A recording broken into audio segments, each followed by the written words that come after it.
Página de abertura. Do livro Ceifa de Luz, psicografado por Francisco Cândido Xavier, pelo Espírito Emmanuel. Número da mensagem: 8. Título: Legendas do Tribuno Espírita. Porque pelas tuas palavras serás justificado. Jesus. Mateus 12, 37. Cultuar a beleza verbalista nas alocuções ou explicações que profira, alicerçando, porém, a palavra nas lições de Jesus. Confiar na segurança própria, mas atrair a inspiração de ordem superior através da prece. Atualizar-se constantemente, examinando, todavia, as novidades antes de veiculá-las. Reverenciar a verdade, contudo, buscar o lado bom das situações e das pessoas para o destaque preciso.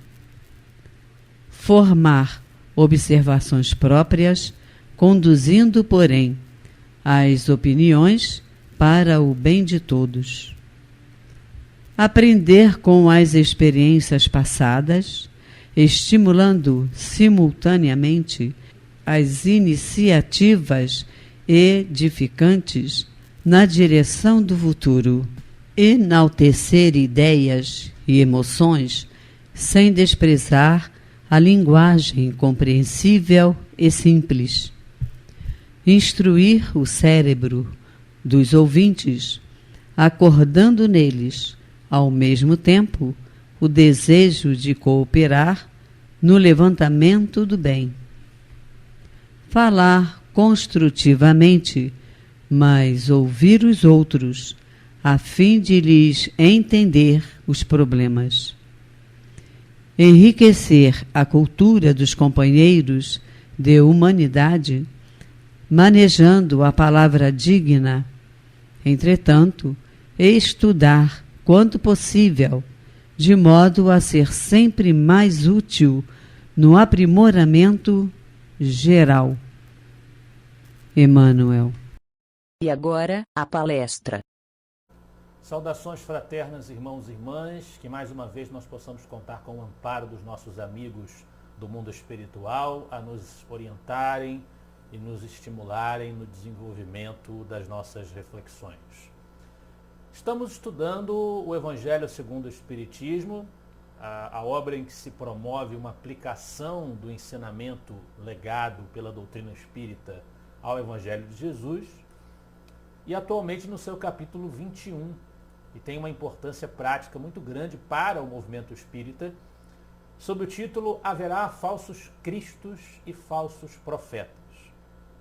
Então vamos fazer uma breve retrospectiva, porque hoje nos cabe encerrar esse capítulo, então vamos lembrar o que já foi visto.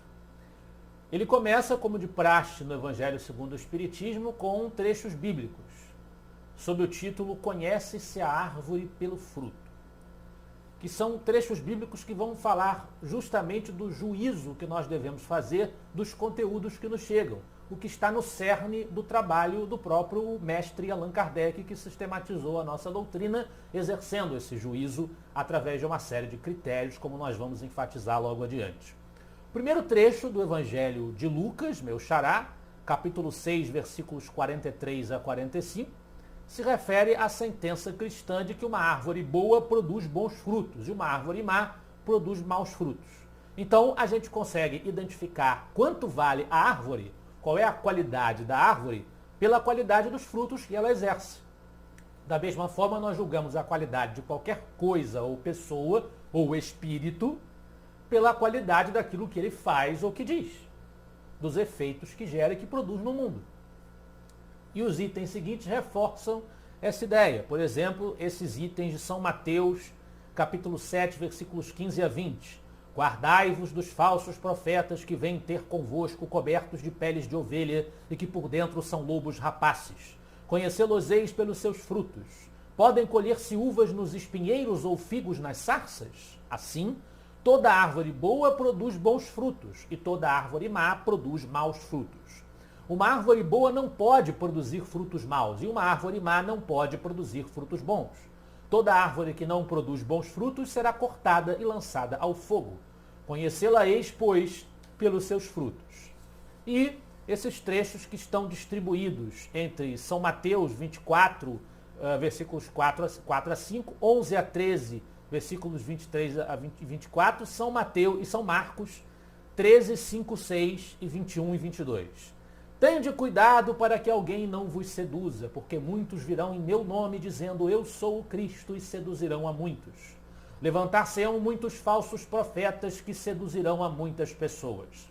E porque abundará a iniquidade, a caridade de muitos esfriará, mas aquele que perseverar até ao fim se salvará.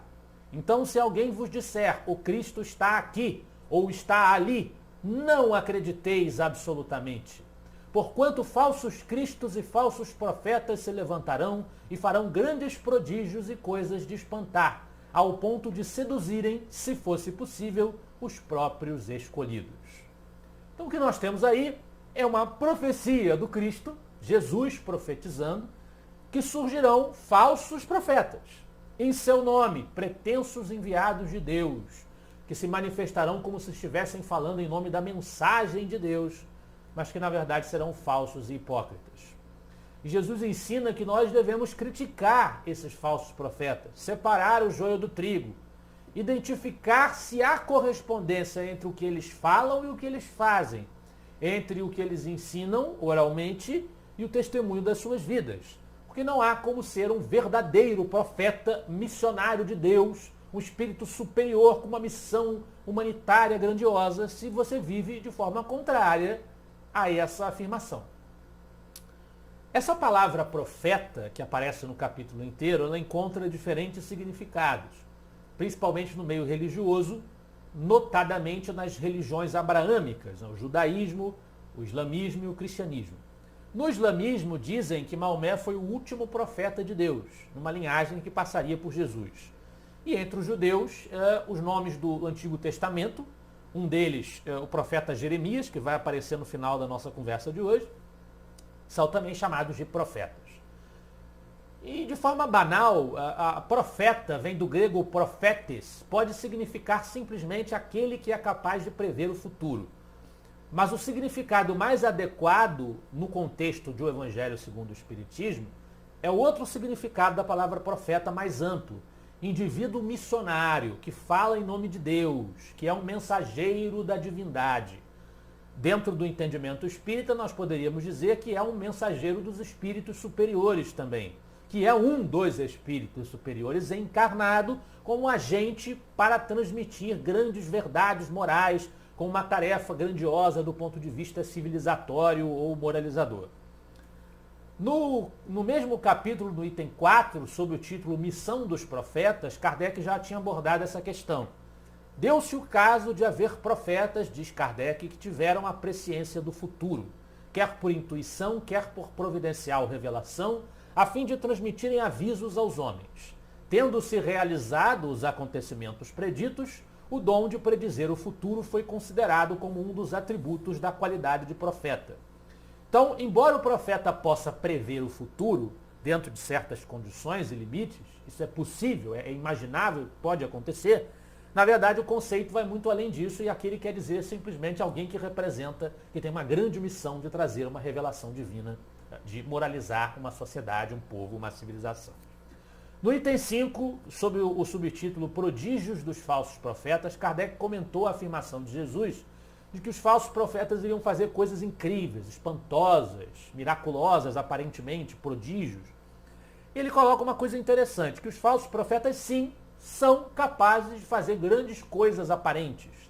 Fenômenos difíceis de explicar, embora a maioria deles o espiritismo tenha vindo justamente para explicar. Fenômenos que podem seduzir as pessoas, impressionar aos olhos.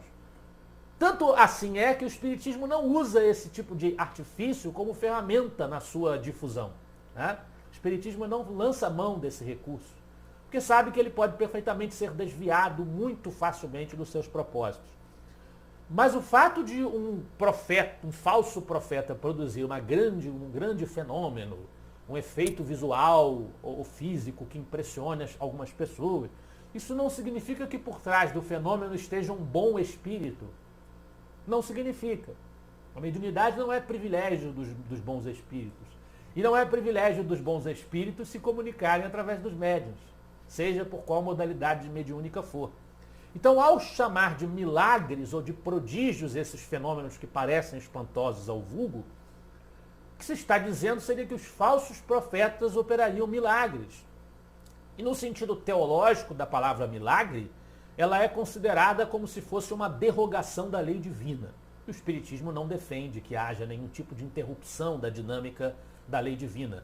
Mas imaginando que assim fosse, nós estaríamos dizendo que Deus permite que criaturas infrinjam as suas leis para o mal, produzindo fenômenos para se passarem por profetas. Nada no Espiritismo, nem no cerne da mensagem de Jesus, dá vazão a essa hipótese absurda.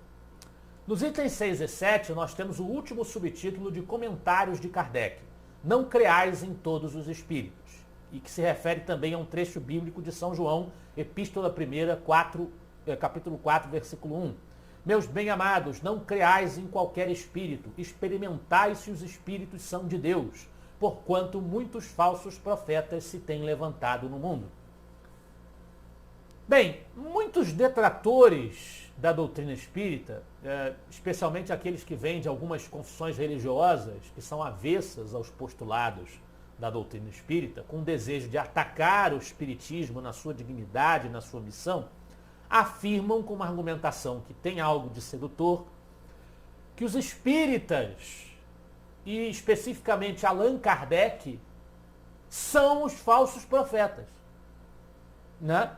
E que a doutrina é uma dessas criações que Satanás, a entidade que na visão de uma certa teologia tradicional católica, cristã, protestante, é um líder do mal que reina sobre um império infernal de criaturas demoníacas, né? Os anjos caídos que traíram a Deus numa revolução contra Deus. Então a doutrina seria uma dessas criações de Satã para seduzir os homens com grandes coisas e prodígios e fenômenos espantosos, que seriam, no caso, os fenômenos mediúnicos. Na verdade, o Espiritismo seria, para muitos deles, o maior e mais perfeito celeiro de falsos profetas que já existiu na história, porque abre portas a um mundo invisível que, na verdade, seria sempre, invariavelmente, demoníaco, falso, imoral. Obviamente, como espíritas, nós não podemos concordar com essa atribuição de caracteres à nossa doutrina. A nossa doutrina é um celeiro da falsa profecia, do diabolismo e do que mais for. Em primeiro lugar, porque esse discurso tem uma grande falha. O Espiritismo não tem, como nós já dissemos, a finalidade de produzir prodígios ou milagres para seduzir ninguém. Muito pelo contrário, o Espiritismo vem tirar de sobre fenômenos antes pouco compreendidos ou mal explicados, ele vem tirar o véu do mistério que existia sobre as leis que regem esses fenômenos, que os que não conhecem o Espiritismo veem como miraculosos e espantosos. Ele vem argumentar racionalmente para explicar essas relações que se estabelecem entre o mundo material e o mundo espiritual. Quem tenta se aproveitar do Espiritismo para seduzir as pessoas que não estão fazendo o juízo crítico adequado, os incautos, né, como sustenta Kardec, não apenas essa pessoa não representa o Espiritismo, como facilmente ela seria desmascarada, porque cairia em contradição com o que o próprio Espiritismo ensina, não fazer esse tipo de prodígio para seduzir, impressionar e impactar dessa forma. Isso, obviamente, se os espíritas prosseguissem no estudo da própria doutrina que eles professam ou dizem professar, com seriedade, se mantivessem o espírito racional e crítico que orientou a obra de Kardec em todo o seu trabalho, tanto quanto é possível para nós, porque nós não somos Kardec, evidentemente, o que muitas vezes não se deu e infelizmente continua não se dando. E o próprio Kardec viu, enquanto esteve encarnado, muitas vezes, ainda quando ele conduzia diretamente a fundamentação, a edificação da doutrina na Terra.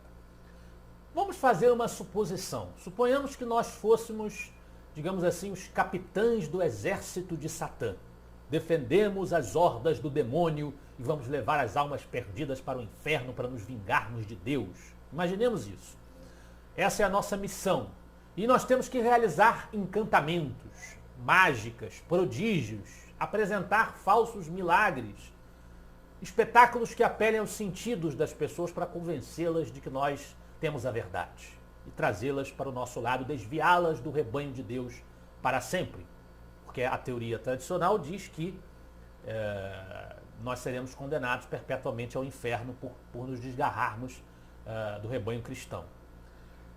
Nós então afastaríamos essas almas do Evangelho e afastaríamos essas almas da salvação e as traríamos para nós, condenando essas almas a perecer sob as nossas torturas no reino dos infernos. Partindo do princípio de que nós somos astutos e inteligentes, como a teologia tradicional proclama, a nossa estratégia tem que ser impressionar mesmo, para conquistar o máximo possível de vítimas para os nossos reinos infernais.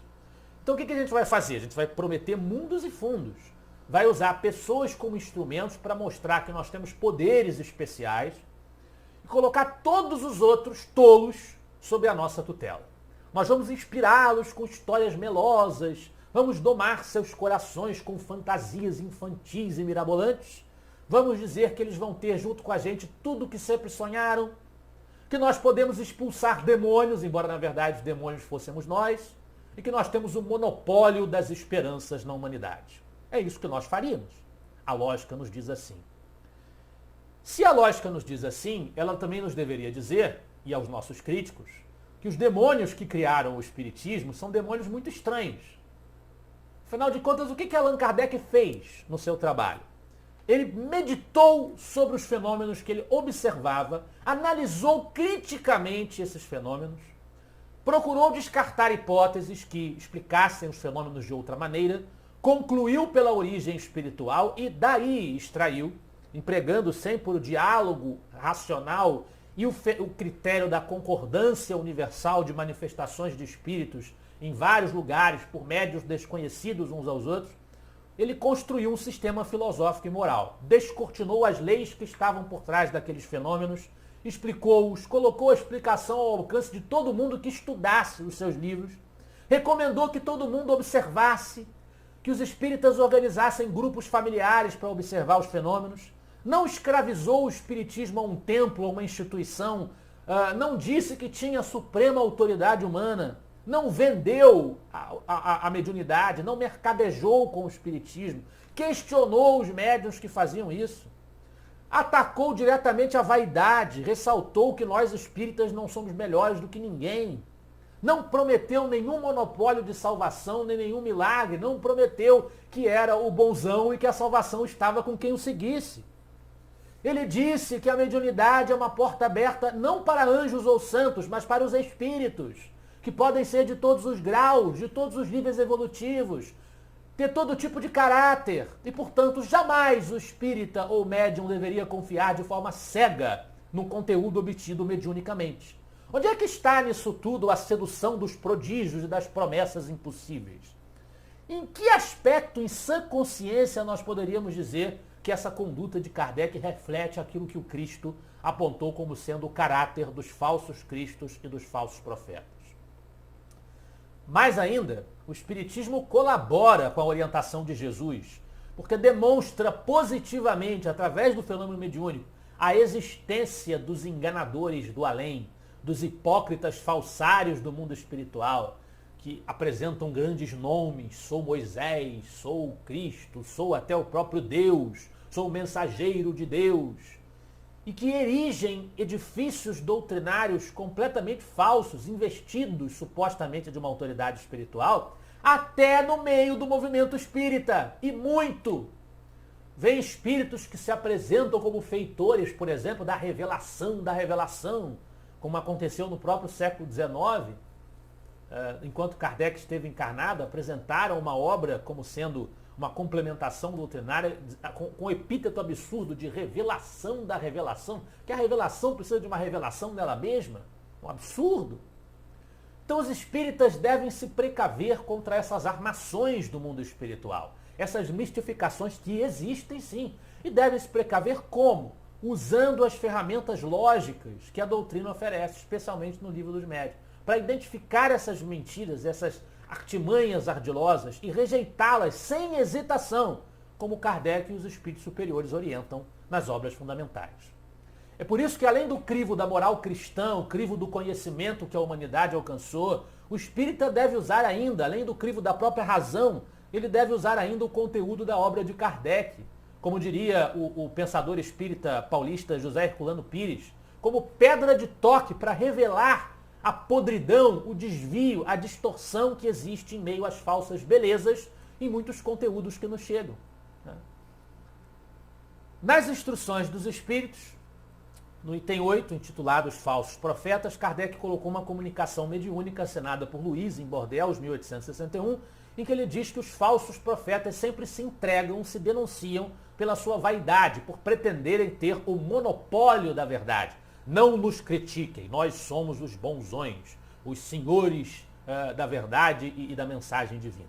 Quem começa dizendo isso já repila, desconfie.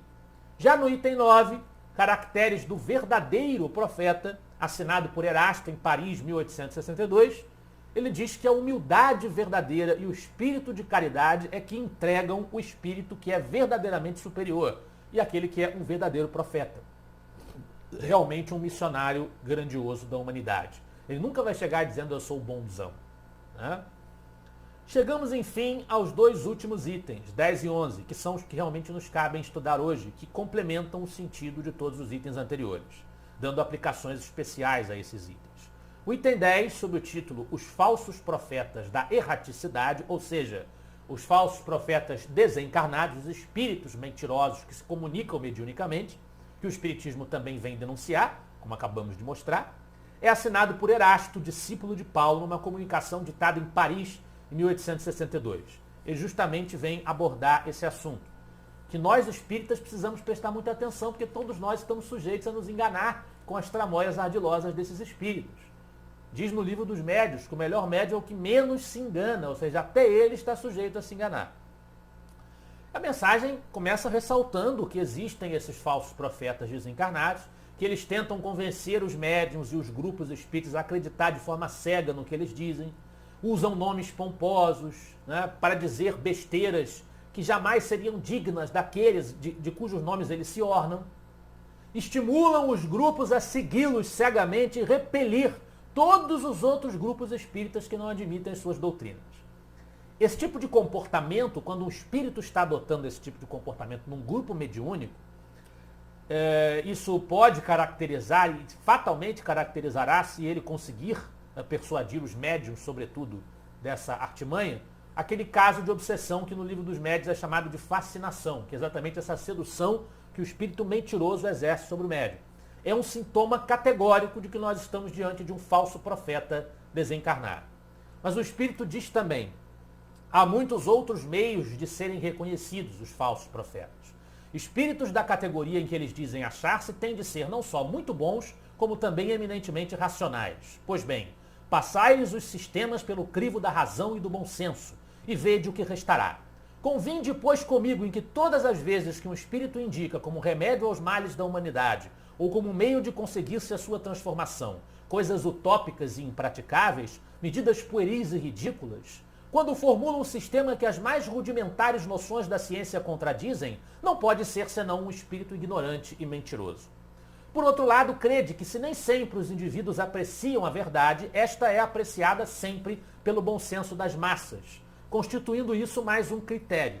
Se dois princípios se contradizem, achareis a medida do valor intrínseco de ambos, verificando qual dos dois encontra mais ecos e simpatias.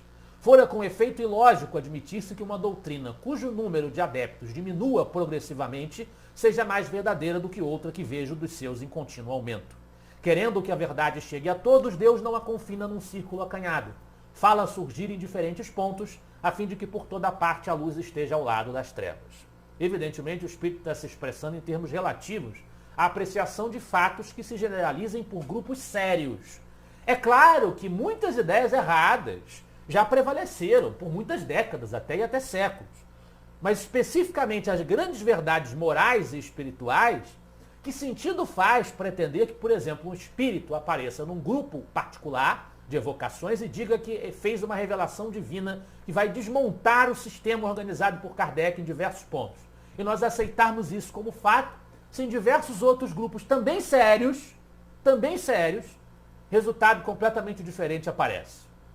É o que ele vai elucidar depois quando ele diz: repeli sem condescendência todos esses espíritos que se apresentam como conselheiros exclusivos, pregando a separação e o insulamento. São quase sempre espíritos vaidosos e medíocres que procuram impor-se a homens fracos e crédulos, prodigalizando-lhes exagerados louvores a fim de os fascinar e de tê-los dominados. São geralmente espíritos sequiosos de poder e que déspotas públicos ou nos lares, quando vivos, ainda querem vítimas para tiranizar depois de terem morrido.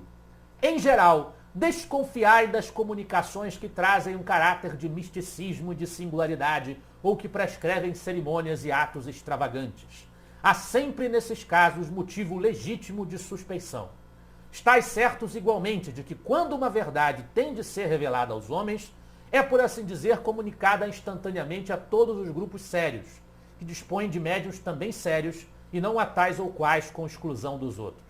Nenhum médium é perfeito se está obsidiado, e há manifesta obsessão quando um médium só é apto a receber comunicações de determinado espírito, por mais alto que este procure colocar-se.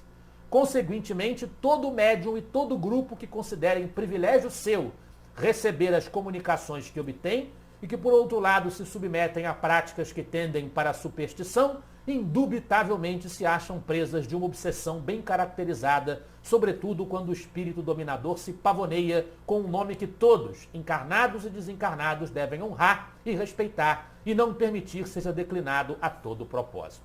Então, grupos sérios, médiums sérios. Para encerrar o capítulo e a nossa conversa de hoje, nós temos o item 11, sob o título Jeremias e os falsos profetas, que traz mais um trecho bíblico, mas do Velho Testamento, do profeta Jeremias, 23, 16 a 18 e 21, 25, 26 e 33, em que Jeremias diz assim: eis o que diz o Senhor dos Exércitos, não escuteis as palavras dos profetas que vos profetizam e que vos enganam. Eles publicam as visões de seus corações e não o que aprenderam da boca do Senhor. Dizem aos que de mim blasfemam, o Senhor o disse, tereis paz. E a todos os que andam na corrupção de seus corações, nenhum mal vos acontecerá. Mas qual dentre eles assistiu ao conselho de Deus? Qual o que o viu e escutou o que ele disse? Eu não enviava a esses profetas, eles corriam por si mesmos. Eu absolutamente não lhes falava, eles profetizavam de suas cabeças. Eu ouvi o que disseram esses profetas que profetizavam a mentira em meu nome, dizendo: sonhei, sonhei, tive um sonho que me revelou. Até quando essa imaginação estará no coração dos que profetizam a mentira e cujas profecias não são senão as seduções do coração deles? Se, pois, este povo, ou um profeta, ou um sacerdote vos interrogar e disser: qual o fardo do Senhor, dir-lhe-eis: vós mesmos sois o fardo, e eu vos lançarei bem longe de mim, diz o Senhor. É uma mensagem assinada pelo espírito Luóis, um espírito protetor numa cidade australiana chamada Karlsruhe, em 1861. O que ele diz é exatamente que o profeta Jeremias está denunciando o mesmo problema que Jesus e o espiritismo. Os mentirosos, encarnados e desencarnados, que falavam do que queriam e não do que a providência divina lhes teria encarregado de falar. Ele fala que Jeremias estava abordando, exemplificando, com muitos falsos gurus que existiam na sociedade hebraica da época, que prometiam profecias, por exemplo, através dos sonhos, como diz o trecho bíblico, a pessoas que pagassem por dinheiro, seduzindo multidões crédulas, o que prova que também a mensagem anterior precisa ser interpretada como um critério dentro do contexto das comunicações mediúnicas, já que é possível sim que muita gente caia em engodos, que eles podem sim perseverar e prevalecer. Inclusive no meio espírita isso acontece. E nós encerramos a nossa conversa de hoje com o último parágrafo dessa mensagem que sintetiza o alerta que está sendo feito a todos nós. Após as palavras do profeta, escutai os sábios conselhos do apóstolo São João, quando diz: não acrediteis em todo espírito, experimentai se os espíritos são de Deus. Porque entre os invisíveis também há os que se comprazem em iludir, se lhes depara a ocasião. Os iludidos são, está-se a ver, os médiuns que se não precatam bastante. Aí se encontra, fora de toda dúvida, um dos maiores escolhos em que muitos funestamente esbarram, mormente se são novatos no espiritismo. É-lhes isso uma prova de que só com muita prudência podem triunfar. Aprendei, pois, antes de tudo, a distinguir os bons e os maus espíritos, para por vossa vez não vos tornardes falsos profetas. Muita paz.